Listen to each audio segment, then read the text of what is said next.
ചിലപ്പോ ഒത്തിരി മോശപ്പെട്ട ജീവിതത്തിലൂടെ നടന്ന നിങ്ങളെ സ്വാധീനിച്ച് ഈ വിശ്വാസ ജീവിതത്തിലേക്ക് കൊണ്ടുവന്ന ഒരു അച്ഛൻ കാണും, ഒരു ആത്മീയ ഗുരു കാണും, ഒരു വചനപ്രഘോഷകൻ കാണും, ഒരു ആത്മായ ശുശ്രൂഷകൻ കാണും. അയാൾ എന്താ ചെയ്തത്? നട്ടു.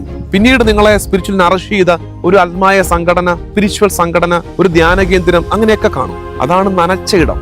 പക്ഷേ ഇതിലൊന്നും നിങ്ങൾ കുരുങ്ങിക്കിടക്കാൻ പാടില്ല. ഇന്ന് കാണുന്ന അപകടം അതാണ്. നട്ടവരിലും നനച്ചവരിലുമാണ് നമ്മുടെ ശ്രദ്ധ മുഴുവൻ. നമ്മളെ വളർത്തുന്ന, നമ്മൾ ഉയർത്തുന്ന ദൈവത്തിലേക്ക് നോക്കാൻ നമ്മൾ മറന്നു പോകുന്നു. അതുകൊണ്ട് നമ്മളിൽ പലരും ധ്യാനഗുരുക്കന്മാരുടെയും ധ്യാന കേന്ദ്രങ്ങളുടെയും ഒക്കെ ഫാൻസായി മാറിക്കൊണ്ടിരിക്കുകയാണ്. അത്തരം ഭിന്നതകളും ഭിന്നിപ്പുകളും സഭയിൽ ഉണ്ടാകരുത്. ഇതന്നേ പൗലോസ് വാൺ ചെയ്തതാണ്. അപ്പോളോസ് ആര്? പൗലോസ് ആര്? അപ്പോളോസോ പൗലോസോ ആണോ നിനക്ക് വേണ്ടി കുരിശിൽ മരിച്ചത്?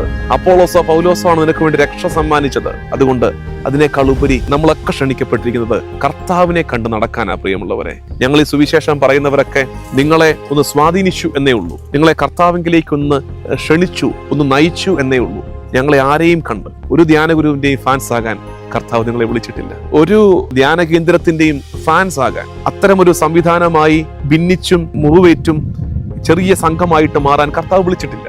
അതിനുപരിയായിട്ട് സഭ എന്ന ചിന്തയിൽ കർത്താവിന് തുടർച്ചയായ സഭയും അവനും, സഭയും സഭയുടെ ശിരസ്സായ മിശിഹായും, ആ വിചാരത്തോടെ നിൽക്കണം. അതാണ് ഈശോ മിശിഹ എന്ന അടിസ്ഥാനം സ്ഥാപിക്കപ്പെട്ട് കഴിഞ്ഞു.